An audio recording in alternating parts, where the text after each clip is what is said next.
Can I be real? Sometimes self-care feels impossible, especially when you're in pain, stuck in a season that feels like it's breaking you. I've been there. I'm there right now, honestly. I'm about to give birth and I'm having a really painful shift in my life. I cry almost every day, but I'm trying to hold on to myself bit by bit. So I want to let you know that this video isn't about perfection. It's about showing up for yourself when everything feels like it's falling apart. In today's video, I will be sharing 10 self-care habits that actually work. I use these every day. And if you need a little extra support right now, click the link in my bio or the description to grab my free Mindset Reset workbook. It's a gentle guide to help you reconnect with yourself when you feel lost. Hello and welcome to my channel. My name is Tamira. I've been on my self-improvement journey for the better part of the last 9 months. Coincidentally, the same amount of time I have been pregnant. I started this channel to share my experience on my own self-improvement journey and what has helped me become a better version of myself. Notice I didn't say perfect. If you've made it this far, please hit the like and subscribe button. I'll be sharing all things self-love, personal development, and tips on becoming your best self.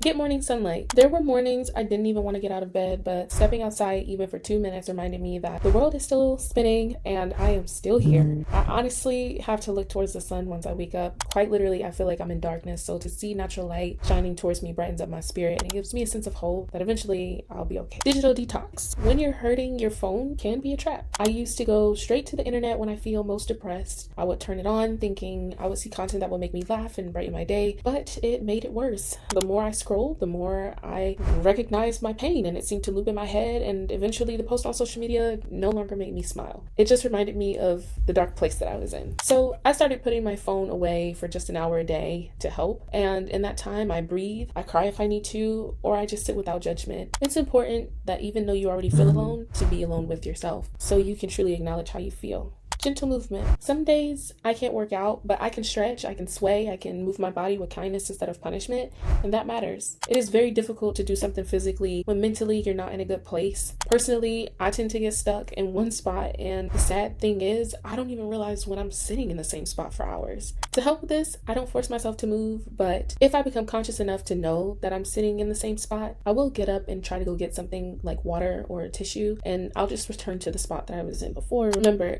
it's all about progress over perfection. You don't have to completely move out of your comfort zone, but gently nudge yourself to do something so that over time, you won't revert back to sitting in one spot. 5-minute journaling. My journal knows things no one else does. I write down my fears, my sadness, and sometimes I just write, I'm tired, and that in itself is healing. I've mentioned in my previous video, 5 mindset hacks that actually work, that journaling was all I thought I needed to be on a self-improvement journey. Turns out it isn't, but it does help. The key to journaling is to write down all aspects, positive and negative, and then assess them. Doing 5-minute journaling allows me to focus on one situation at a time, and since it's only 5 minutes, I use this time to reflect instead of explain. When you're able to reflect on a situation, you're able to learn from it and do better moving forward. The one thing rule: when you're emotionally drained, brushing your teeth can feel like a daunting task. So I started asking, what's the one thing I can do for myself today? And if I do this one thing, I've already won. Again, progress over perfection. Take one step at a time. It may not feel like much, but honestly, it may be all you need right now. Boundaries as self-care.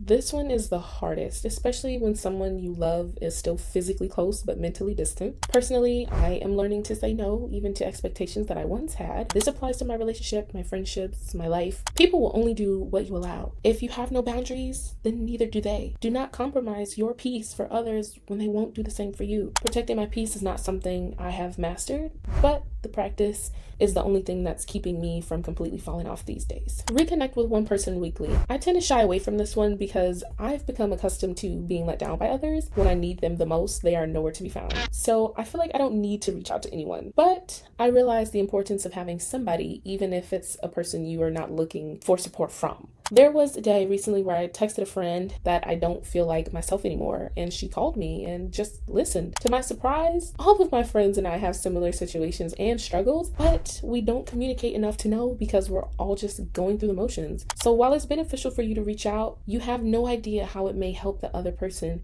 who could be going through the same thing and feeling alone. Sometimes all you need is one person to remind you you're not as alone as you think. Curate your content. Honestly, if you must scroll through any social media to feel better, this one is specifically for you. Scrolling through other people's perfect lives only made me feel worse. So what I did to help was unfollow anyone who I noticed I would compare my life to, and I decided to follow accounts that talked about healing and self-growth instead. This helped me to stay focused on what I needed to do to feel better and not to continue putting myself down because I see someone else is doing so much better than me. Sleep, wind down ritual. Sleep is hard when your heart is heavy. I rarely get any sleep, and if I do, it's just forceful. I wake up every 5 minutes because I'm paranoid, I'm on edge. So I start doing the same 3 things every night: tea, prayer, or silence, and no phone. It doesn't fix everything, but it helps me center myself and ease myself into sleep versus fighting sleep all night and going to bed because I can't keep my eyes open. Celebrating small wins. I lose sight of the positive things that I have done when I feel like shit. It is very hard to tell yourself that you did a good job with what you had. However, I learned when you are feeling the most defeated, that's when you need to celebrate everything you're doing to put yourself first and improve your situation. Something as simple as, if I drink water today, I will celebrate that. If I cry today, I celebrate that because I let it out without any judgment. And if I get back up after crying and still take care of myself,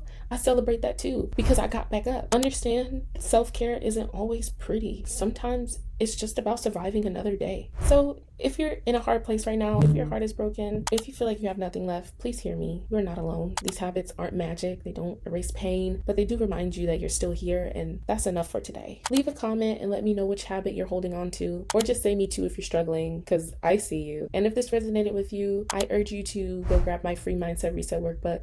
The link is in the description and my bio. It has helped me find clarity on days when I felt like I had nothing. And don't forget to like, subscribe, and hit the notifications button if this video helped even a little bit, so we can continue to heal together.